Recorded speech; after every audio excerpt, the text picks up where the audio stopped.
নমস্কার বন্ধুগণ, কেমন আছেন সবাই? আশা করি সবাই ভালোই আছেন। মণ্ডল ব্লগস চ্যানেলে আপনাদের সবাইকে স্বাগত জানাই। আজকে আপনাদেরকে পনিরের একটা রেসিপি তৈরি করে দেখাবো। সেটা হলো পনির টিক্কা।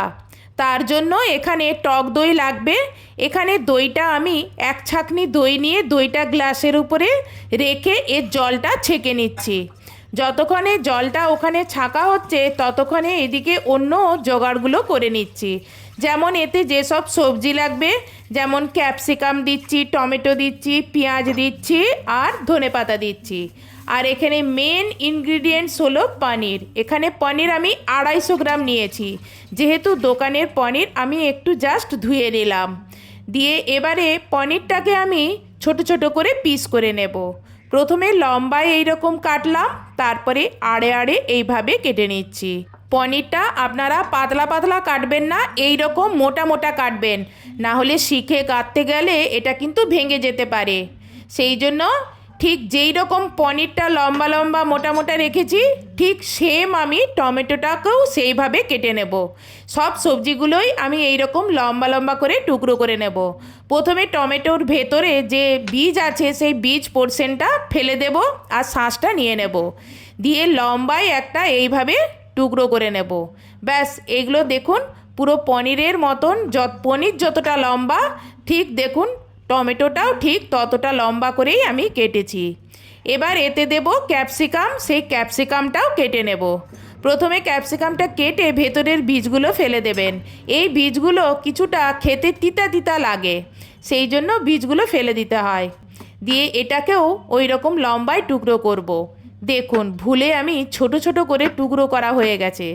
যেহেতু ক্যাপসিকামটা ছোট ছোট করে টুকরো করা হয়ে গেছে, আর তো আমি ফিরে লম্বা টুকরো করতে পারবো না, সেই জন্য আমি টমেটোটাকেও ছোট ছোট করে টুকরো করে নিয়েছি। আর এই দেখুন পনিরটাকেও ছোট ছোট করে টুকরো করে নিলাম। ব্যাস, সবগুলো এই রকম স্কোয়ার স্কোয়ার সাইজের করে নিয়েছি।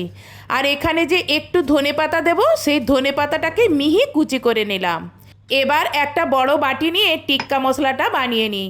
প্রথমে জল ছেঁকে রাখা দই নিলাম, তারপরে 1 চামচ কাশ্মীরি রেড চিলি পাউডার দিলাম, 1 চামচ গরম মশলা দিলাম, 1 চামচ জিরে পাউডার দিলাম, অল্প একটু হলুদ দিলাম, 1/2 চামচ গোলমরিচ গুঁড়ো দিলাম, জিঞ্জার গার্লিক পেস্ট 1 চামচ দিলাম।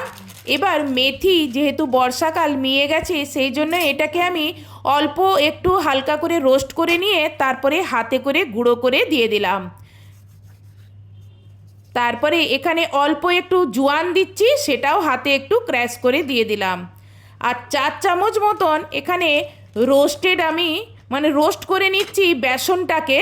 দিয়ে তারপরে এটাকে ওই মশলার মধ্যে ঢেলে দেব।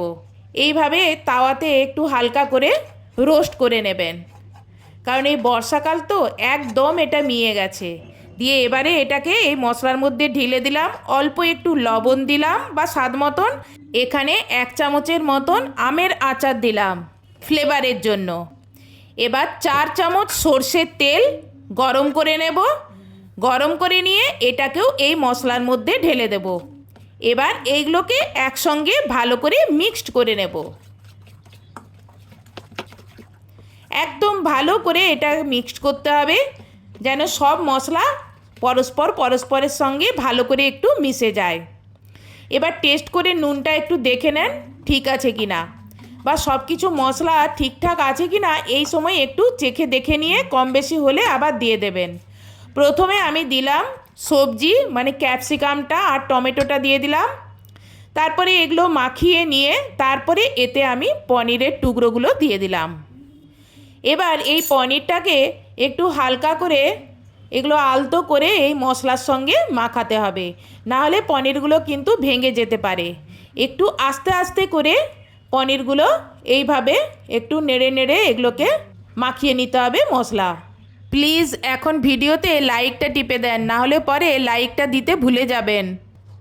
সবগুলো পনির এইভাবে দিয়ে আর মশলাটা ভালো করে এর সঙ্গে মেখে নিলাম। ব্যাস, এবার এর উপরে সেই ধনেপাতা কুচিটা দিয়ে দিলাম। এটা আগেই দিতে হতো, মশলার পরেই মশলার সঙ্গেই দিতে হতো, দিতে ভুলে গেছি, তাই এখন আমি ধনেপাতাটা দিলাম।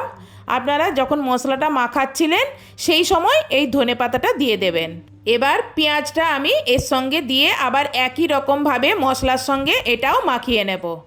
ব্যাস, এটা মাখানো হয়ে গেলে এটা ঢাকা দিয়ে কিছুক্ষণের জন্য এটা রেস্টে রেখে দেবো। তাহলে মশলাগুলো এই সবজি এবং পনিরের মধ্যে ঠিকঠাক করে ঢুকে যাবে, মানে ম্যারিনেট হয়ে যাবে। এবার এই রকম দেখবেন বাজারে চিংড়ি কাঠি পাওয়া যায়, আর না হলে যদি এই রকম শিক থাকে তো ভালোই, না হলে এই রকম বাজার থেকে চিংড়ি কাঠি নিয়ে আসবেন। সেই চিংড়ি কাঠিগুলোর মধ্যে এই রকম করে মানে একটা টমেটো দেবেন, একটা ক্যাপসিকাম দেবেন, একটা পনির দেবেন, একটা পেঁয়াজ দেবেন। এইভাবে একটু একটু করে এগুলোকে গেঁথে নিতে হবে। এইভাবেই এই শিকগুলোকে ভরে নিতে হবে। মানে একটা পেঁয়াজ দিলেন, একটা ক্যাপসিকাম, একটা টমেটো, একটা পনির, এইভাবে পুরো শিকটাকে ভরে নিতে হবে। দেখুন, একটা একটা করে ভরে নিয়ে আর এই রকম কোনো একটা প্লেটের উপর রেখে দেবেন।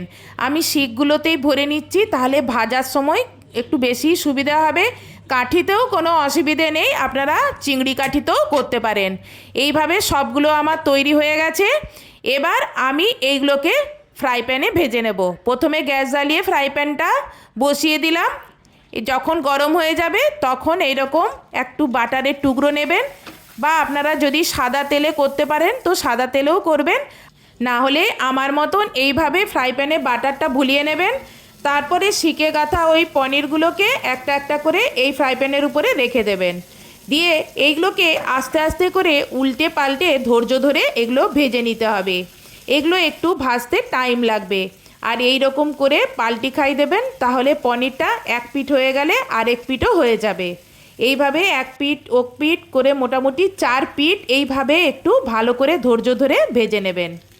এই সময় গ্যাসটা একদম সিমে করে দেবেন, আর এগুলোকে আস্তে আস্তে করে ভাজতে হবে। এই দেখুন, শেষের দিকে একটু শিকগুলো গরম হয়ে গেছে, কিন্তু কোনো অসুবিধা হয়নি। এইভাবে আমার মতন ছুরি দিয়ে বা হাতায় করে এইভাবে একটু পাল্টে দেবেন।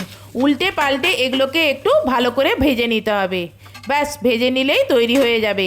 এবার এগুলো একে একে প্লেটে তুলে নেব। এবার আরও যে আছে সেইগুলো আবার ফ্রাই প্যানে একটু বাটার দিয়ে আবার সেইগুলো ভাজতে দিয়ে দিন। এইগুলো আমার তৈরি হয়ে গেছে। এগুলো উঠিয়ে নিয়ে দ্বিতীয় ব্যাচে আবার কতগুলো ছিল সেগুলো দিয়ে দিলাম ভাজতে।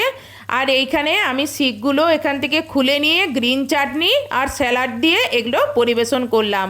আর আপনাদের যদি শিক না থাকে তাহলে আপনারা ওই পনির, তারপরে পেঁয়াজ, ক্যাপসিকাম, ওই যে মশলা মাখানো জিনিসগুলো আছে, আপনারা ফ্রাই প্যানে বাটার বুলিয়ে আর এইভাবে আমার মতন এইভাবে দিয়েও আপনি এগুলো ভেজে নিতে পারেন, তাহলেও চলবে।